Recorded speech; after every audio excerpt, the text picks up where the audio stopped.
It's time to get your morning started with the news you need to know. News update. This is what's trending with DJ and PK. Hashtag NFL. Allen going to work from the shotgun here. Two receivers to the right, one to the left, and now Shavers in motion right to left. Here's the snap. Back to pass. Quick hitter to Shakir. Spins away from the defender. He's up the sideline. 35-30. Down to the 20. Cuts it back 15. 10. 5. Touchdown. Khalil Shakir. They give it to Taylor. Left side. He's at the 20, 25, 30. 50-yard line. Still going. Tyler up in the sideline. He's got a chance. 10. 5. Touchdown. Jonathan Taylor takes it 80 yards to the house. Barkley, the single setback. Hurts to Barkley, off left tackle. He's across the 45-50, 45-40. He's going to go. Saquon Barkley finally explodes. 65 yards. Breece Hall, he's going to throw the ball. Pumps once, throws back in the end zone. It's caught. Mason Taylor. The option pass right by Breece Hall for a touchdown. And the Jets are a point after away from the lead. Harvey in the flat, wide open. Harvey gathers it in, tiptoes into the end zone. Touchdown, Denver. Bo Nix's fourth touchdown pass of the game. And for R.J. Harvey, that is his third touchdown. It's a snap to Love. Rushan throws the middle. Got his man. Cutting left to the 5 to the end zone. It is Tucker Kraft having a night. Wow. Touchdown, Green Bay. They beat Chuck Clark on a crosser. 24-yard touchdown reception. That is the NFL. The highlights yesterday. Oh, where to start? How about the Jets? Yeah, they will not go winless. They get off the schneid. Good for the Jets and finally win a game. They beat the Bengals by 1 point. They had gone for 2 early on. The prior score that led to them being able to get the touchdown and extra point to get that extra point that they needed, the one more point, and they win. The Packers, Jordan Love, Utah State's Jordan Love looked awesome, did he not? 360 yards passing, 3 touchdowns, 20 consecutive completions. And he beats the old codger, Aaron Rodgers, if it was a one-on-one battle, more about a team battle. I thought Pittsburgh had a shot there, but man, blinked, and there it was, the Pack. Running away with it. They put it on them pretty good as far as I'm concerned. The Colts, 7-1. Oh, man. The surprise story of the year? I think so. I think you can say that. Tyler Huntley, back in Baltimore. I don't understand why they keep releasing him, because doesn't it seem like he keeps finding his way back to Baltimore? And still in the NFL all these years, and the Ravens beat the Bears. The Bears had been looking good, but Tyler Huntley getting the job done. 30-16. And you heard the Eagles and the Giants. I guess the big story there, Cam Scatteraboo, who'd been able to look really good in his limited action here. Now he's done because he dislocated his ankle. They had to cart him off. You always get sad when you see that, don't you? See somebody getting carted off. Fortunately, it was lower body and not upper body, that's for sure. So it looks like his season is over, and they'll have to go on without him. I don't think they were going to make the playoff anyway, but maybe they showed some promise for the Giants as a developing team now. Unfortunate, that's just part of the game, and that's part of the game that stinks. That is for sure. Let's see. Any other games that got you going on there? Buccaneers continue to roll, pound the Saints. How about the Broncos, man? You just heard that Bo Nix highlight. Putting up 44 on the Cowboys. That's a lot of points in the NFL. Beating them by 20. You got to give it up to them, right? They were pretty good last year. Look like they might even be better this year. We'll see what they can do. The dramatic win last week, and now they have no problem beating the Cowboys. We got Monday Night Football tonight, of course, and it is the Washington Commanders at the Kansas City Chiefs. That game will start at 6:15, right up against the World Series Game 3 in Los Angeles, and we'll get to that here in a bit. All right, let's move on to college football. Hashtag college football. Well, the big story in college football, what is that? I think it has nothing to do with, well, I take that back. I was going to say it has nothing to do with that out on the field.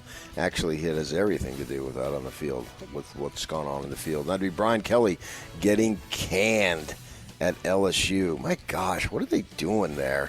They were working on a separation agreement. What is this, a marriage here? It's supposed to be owed $54 million, and that's being negotiated to a lower amount. And the AD who hired him was at Texas A&M when they did Jimbo Fisher. What did he get, $90 million? This is outrageous. Somebody's put a list on of all the amounts of money that college teams are owing the coaches. They've been fired. There's been several of them been fired this year. That's just absolute irresponsibility. And I don't care who's paying it. It's still irresponsibility. Let's make everybody work a one-year deal then. And this is getting ridiculous. Or no long-term contracts, no beyond 2 years. Something's got to be done. College football and the money that is being spent is just absolutely out of control when you think about it. All right, notable results out on the field. Well, UCLA, you had your good run, but Indiana says, beat you 56-6.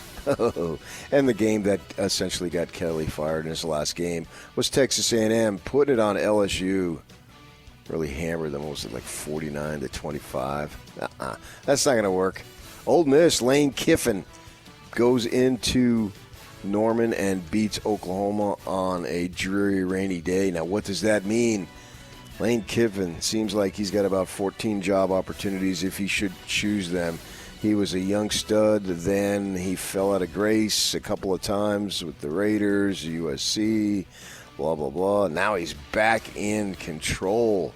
Looking like if he wants to leave, he can leave. We'll see what happens there in the coming weeks with all these premier jobs that you can argue are open. Vandy continues to roll, beating Missouri, I should say. Cincinnati, no problem with Baylor. I was a little surprised by that. And that sets it up for next week. Cincinnati coming into Rice-Eccles and College game day coming. Woohoo! Illinois went down to Houston, the upstart. They beat ASU. It's 24-16. Now, man, they're 7-1. Are they this year's ASU? ASU's back to where they normally are to get in November, and bowl eligibility is in question. I saw a stat that just really amazed me for some reason. Jay didn't play without Jordan Tyson. It's clear the Devils can't win without a healthy Levitt, who is not healthy. I'm not sure he's going to play this week. They go to Iowa State. And Jordan Tyson, they need them both.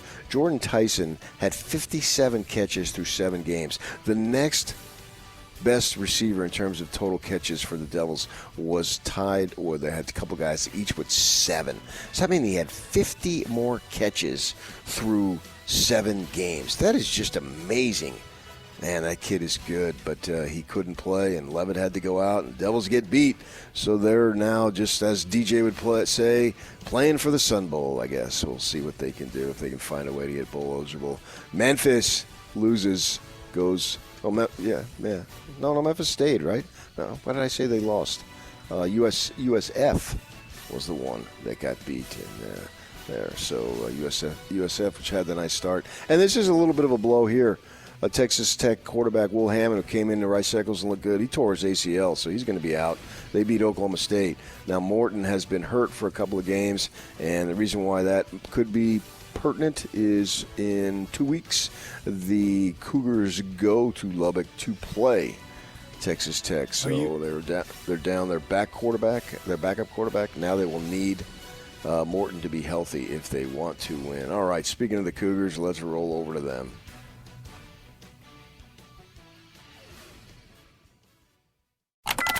Hashtag Utah State. This obviously is a cathartic win for UNM fans and all that. I mean, how important was it to just get them that win, get them that sense of catharsis? We kind of got dumped, you could say. And again, you want to make sure that the next time you see that person who dumped you, you don't look like all disheveled and look like a mess and stuff. And so they're thinking, yeah, geez, that was the best thing I ever did, was getting out of there. So I think we did a good job of showing that wasn't the case today. We're looking pretty good and we're doing pretty good. We're not missing you. So. Utah State, man, you said Cougar. I said Cougars, but we obviously went to Utah State. They just get hammered. That was not a good game. They got smoked 33-13. Miles Davis did run for 110 yards. Bryson Barnes, 1 TD, 1 pick. Now the USU Aggies will be on a bye before hosting Nevada. Good thing is Nevada stinks, so they should be able to get back on track there as they seek for bowl eligibility. But a pretty good win, and you heard from Jason Eck, the coach there who replaced Bronco. We're not missing you. Ouch! He got to the end of that. I don't know if he knew how to wrap that thing up, and he wrapped it up with that, which, is the truth. But as you say, PK, ouch. All right, I do think bowl eligibility hangs in the balance here now because they haven't won a road game. They've got to go to UNLV and to Fresno, and they got Boise at home. I mean, assuming they beat Nevada, they got to win one of those 3 games. None of them look easy. Doesn't mean you can't get it done, but I think what looked like the easiest path on paper is gone now. Win at Hawaii or New Mexico, and they didn't get either one of those. So, right, I thought that bowl eligibility would be a heck of a lot easier. I thought that whoever won that game between the Lobos and Aggies was going to get bowl eligible, and the other one was going to have a difficult time, and that's the situation that they put in for themselves. Bronco Mendenhall coming up at 8:30 this morning. DJ and PK. Hashtag BYU. First down, it's a Bachmeier run. Straight ahead, Bear, Bachmeier, touchdown! Again, BYU takes the lead. Bachmeier had to rush it to the end zone. Caught! Kingston is there! Parker Kingston, touchdown out of nowhere!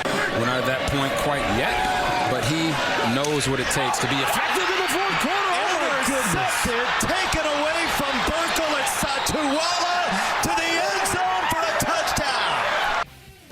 Slow start for BYU, down 17-7 after a quarter, 24-10. But PK, what is the most important stat after the final score? NIL. And turnovers.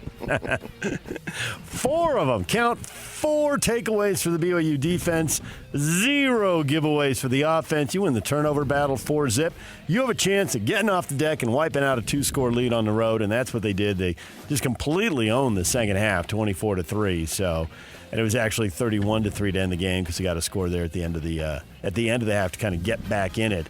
Those turnovers were huge. That first interception, it was such a bad throw that I just wonder if it's the throw if a receiver ran the wrong way or something because there's nobody there except the BYU guy just hanging out like, I got it. You got a fair caught that thing. Oh, I thought the ball got tipped at the line. Oh, okay. Well, then that would explain it because that was weird. Yeah. That was a gift. That's why Take it led to it being underthrown. And it wasn't. It wasn't just Tui who got it. Yeah, it wasn't just one. I mean, they just kept taking the ball away over and over, and just all the momentum, the dejection. Iowa State shoulders dropping, and by the end of the game, they were just thumping them.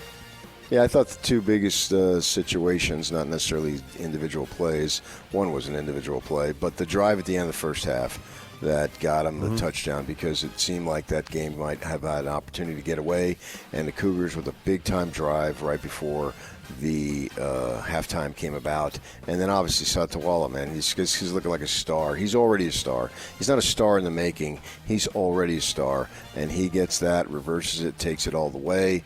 At that point, you felt like, okay, this game is over. They've got it. It's a big road win. Any road win is great. But Iowa State, maybe they're not as good as we think. I guess the record says what it says. But still going in there with a full house and all that stuff, and Iowa State playing for its conference title hopes basically on the line, and to come away with that win, that's just tremendous. And to move to 8-0, it's amazing with a freshman quarterback and all that stuff. And I don't really know football. I never put my hand in the dirt.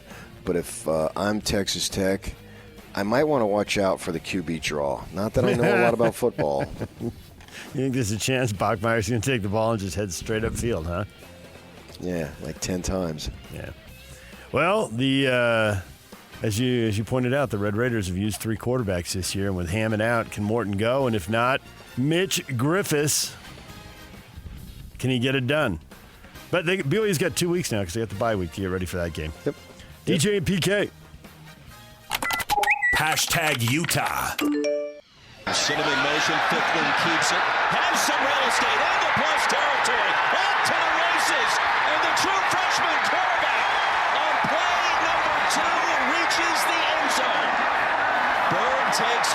right away from 63 yards out. Parker, the running back, he motions out quickly. Ficklin towards the end zone. And there it is again, another touchdown. Larry Simmons from 20 yards out. And the route is on in Salt Lake City. The Utes a statement half tonight against Colorado. Utah 53-7 over Colorado, and it wasn't that close. PK, all week I was talking about Utah is really good at the run and Colorado's really bad stopping the run, and I undersold it. 422 yards rushing. Second highest total. They didn't need their quarterback. They had their backup, Bird Ficklin. No Devin Dampier, no problem. That was 40-0 in the second quarter. Now, and I would argue they have their quarterback. Bird Ficklin. Yeah, what are they going to do? I mean, he can downplay it, and he probably will today, speaking of Kyle. But the kid looked electric. What Devin Dampier have did that Bird Ficklin have not did? Say it, PK. We want to hear it from you, not from me. No, you handled it, but is he better? Remains to be seen. Now, maybe the competition sucked, but obviously it did. I had thought Colorado was better, but they rolled over. Deion yelling at his assistants, as he should. That was an embarrassing performance, probably their most embarrassing that they've had in the 2.5 years that Coach Deion Sanders has been there. The non-competitive right from the start, literally the first play and then the second play, and then, gosh, turn off the TV. You didn't really need to see anything more. So what's the story here? Remains to be seen what they come up with. But Ficklin, only 10 of 22 on passing, but there was no emphasis on the passing and run the ball, and he's electric. So we'll see what happens there. And obviously they got the huge game Saturday against Cincinnati. And for all the Ute fans who thought their season was over, and no, it's not. It was never over, man. They still have a chance to have an outstanding season, even if they don't get in the conference final. But it's possible that they can get in. I thought we can get into this later, but I thought Ficklin's ability, some of the throws he made, I mean, obviously some of them were errant, 10 of 22, right? So, but his ability to throw the ball down the sideline with some heat on it and put it on target sometimes. You want to be more accurate than that, but there is the threat of a big play that isn't there with Dampier. He can throw it that far. Now, he may overthrow it. He may miss it. But he can throw it that far. I mean, the ball was coming out of his hand with some real zip. Yeah. And Cincinnati Saturday night. So another 8:15 home game. DJ and PK. Hashtag Utah Jazz. Sabonis gets knocked out by Nurkic all the way up top. Runs a handoff game on the left wing with Monk. Finds a rolling Sabonis, but Clayton anticipates and steals. Outlet to Markkanen. Big steps to the rack. Lowry finishes. Jazz closing a close game for the first time this year. Markkanen, deep three, straight away. Pow! Lowry, Markkanen, how do you do? Keontae meets Schroeder with 20 seconds on the shot clock. Left side to Levine. He goes one-on-one on Keontae. Drives right, into lane, caught underneath, throws it away. Loose ball into the backcourt. It's been tipped. The Kings have it. The game's still active. 8 on the shot clock. Monk driving, cut off by Kessler. Floater, no. Rebound, bounces around. Sabonis, back up and in. 6 seconds left. Sabonis scores it, and he's fouled. And that was the perfect loss, was it not, PK? At 2-0, there would have been hand-wringing over losing the draft pick to Oklahoma City, but play a close game on the road, lose right at the end on that Sabonis bucket there, 105-104. Isn't that what most people wanted? I'm sure. I guess if you're looking for the losses to pile up, but I wonder how many are going to pile up. Teams look like they got something. At least compared to last year, the team looks a lot better. And I think a lot of it is Markkanen, if he's going to play and play well, which more often than not, if he does play, he's probably going to play well. And he was barely in there last year, 47 games. And George looks a lot better. He looks more under control. He looks like he's still a youngster, but it looked like it's just 2 games. I get it. And they got the Suns tonight, and they should win that one. But to me, it looks like George went from year 2 to year 5, if that makes sense. The big jump to year 3. I mean, that's what we're always looking for. We talked about that with Walker Kessler last year, and he made that jump. And it's early to say anything definitive, but you're right. Keontae looks better. And 18 points, 10 assists.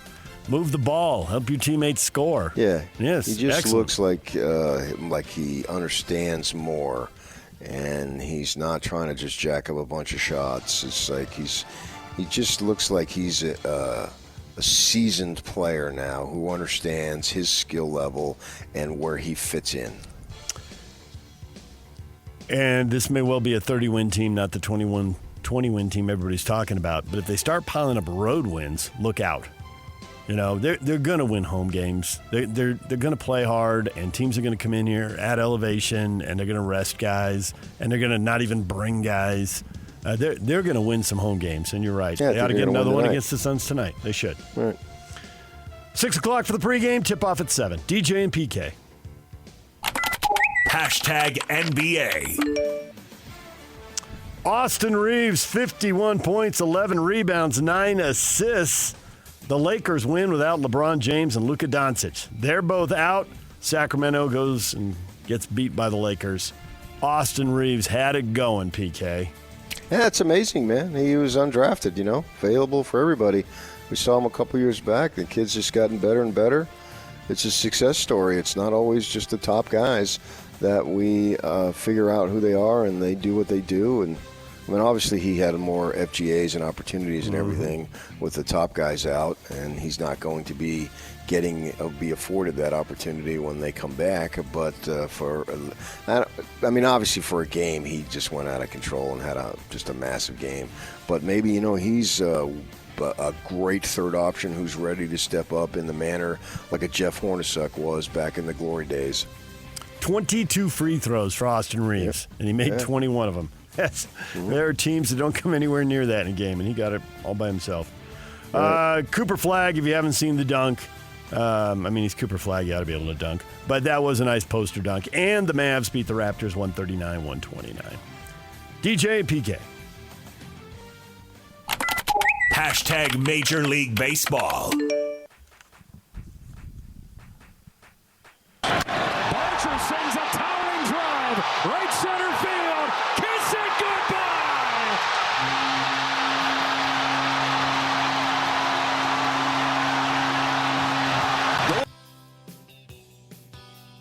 The 1-2 pitch. Popped up. Left side. Yamamoto goes the distance again. Yamamoto, 1 run, 4 hits, 8 strikeouts, no walks. Another complete game for him. And the Dodgers are now tied 1-1 with the Jays after the Jays smoked them in Game 1, 11-4. The Dodger bullpen, finally a problem. But Game 2, no bullpen, no need. So now with the day off, everybody, whole Dodger bullpen ought to be rested and available and ready to go tonight. Game 3, 6 o'clock, Dodger Stadium. Yeah, I saw a headline that said Dodger bullpen at its best when it's watching. Nice. And Yamamoto, they paid him over $300 million, and we're seeing why. Yeah. He's, right now, you got, he's the best pitcher in the game, but they only got 2 teams. You can argue that he's elevated himself in the top 2 or 3 pitcher in the entire MLB. Skeen's over there in Pittsburgh and the Detroit kid, other than that screwball. But other than that, man, he's right there. Who else is allowed to pitch? Forget the complete game, even allowed to pitch into the 7th or 8th inning. And this guy's going 9. Yeah, well, he's total not throwing outlier. a lot of pitches. He's getting outs, and he's just got it going on. Yeah. DJ and PK. Hashtag golf. Sponsor exemption to a PGA Tour card. That's a nice little story right there. Bank of Utah Championship. Michael Brennan, first career PGA Tour title. 22 under par at Black Desert Resort to win comfortably, PK. Absolutely. I was following him. I was at the game. I was at the course. He bogeyed 10, and competitor Rico Hoey got a birdie. You think, oh man, is it going to be a slide? But no, he goes and recaptures it and does win 18, which is his total stress-free path to victory. Yeah, talking to Patrick Manning, who's the managing partner there, They were back in one of their properties, Reef Capital, back in the D.C. area, close to where Brennan's from. His parents were there at the time. They get hooked up and said, hey, we'll give him a sponsor exemption. He comes out, and he had just gotten his Corn Ferry Tour card. Well, now he didn't even need to go on the Corn Ferry Tour. He can go straight to the PGA Tour for the next couple of years.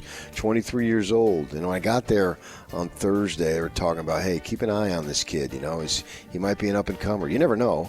It could be an outlier, or it could be the start of something, because everybody's going to start somewhere. And so there you go. And he gets that thing done. It's very impressive. I know they like the bigger names. Everybody wants to see the bigger names. But, if Jason Day would have won that, say, for example, would it have meant as much to him as it does to Brennan? And to see his parents there and getting choked up and all that stuff? It's like, in a sense, this is their major because they need to get going. He's 23 years old, time's on the side. So we'll see what happens. And then it was a great experience in the hospitality area where Nick Faldo got a chance to meet me. Way to hold on to that. Did he send you that video, or did somebody else? The video you shared with me about the T-Box people. The T-Box, yeah. They sent it to me. Okay. I got to meet them all during the week that I was there. Yeah, and so Faldo is going to be there today and tomorrow. They're having a seminar with the T-Box people. It's a company out of Centerville. And he is clearly an investor involved in it, so he's going to be over there today and then tomorrow. PK, and if you go on Twitter, I got my picture taken with him. Couldn't help it. You've never been on a charter flight, but you hang out in the luxury suite with the gazillionaires. I've been on a charter flight. Just you and Nick. Well, I got in No big deal. A friend of mine let me in yesterday. It had nothing to do with anything, but although I knew he was coming because I've spoken to the Reef Capital people throughout the week, and they had told me. In fact, one of the Reef Capital guys, all of them are listeners. They all listen to the show. There's one guy who didn't know who I was, and that's because he's from New Mexico. Everybody else that I've met them all, and they all listen to DJ and PK. And they had told me when I was standing there on the 10th hole, I got that little tap on the shoulder from one of the Reef Capital owners, a guy named Parker Enlow, and he said, Faldo will be on site here within the hour. And he was, and it was fun to be there. Now, he was, I don't say he was bothered, but a few people went up to him, and then he was okay. DJ and PK. Hashtag NHL. Face-off win by Schmaltz again on the power play. Wide open. Sergachev scores! Power play goal for Utah, and we're tied at 1. Sergachev unloads from the high slot. And he picks up goal number 2 on the year. Right off the face-off win by Nick Schmaltz, Sergachev walked in and lasered one past the blocker of Connor Hellebuck. Mammoth cannot clear. Gunther just took a hard hit from Cole Koepke, and now Peterka steals one in the offensive zone, and he gets blasted by Chibrikov. Gunther shoots and scores!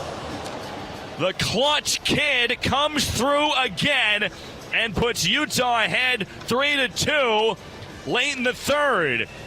Utah Mammoth win another game. That is 7 in a row. And they do it because they win another third period. They are really good in the clutch. It was 2-2 going to the third. And Peterka did the dirty work on that goal. He did get rocked. He was laying by the boards. But he was able to win the puck. Just gave up his body and got a beating. And then Cooley with a super slick pass to Gunther just blasted it home. And they're making it look easy, PK. 7 in a row, best record in the division, best record in the Western Conference, tied for the best record in the NHL on 16 points with the Devils, who've actually played one less game. So I guess you got to give them the top mark in the league. Yeah, well, they can be good in the clutch, but some of the time there is no such thing as clutch with them. Yeah. I mean, when they have 7 and they came back and the next game got 6. Yep. That's very impressive. St. Louis was 7 and then Minnesota was 6. 7-4 and 6-2. Wow. Yeah. They crushed a couple of teams.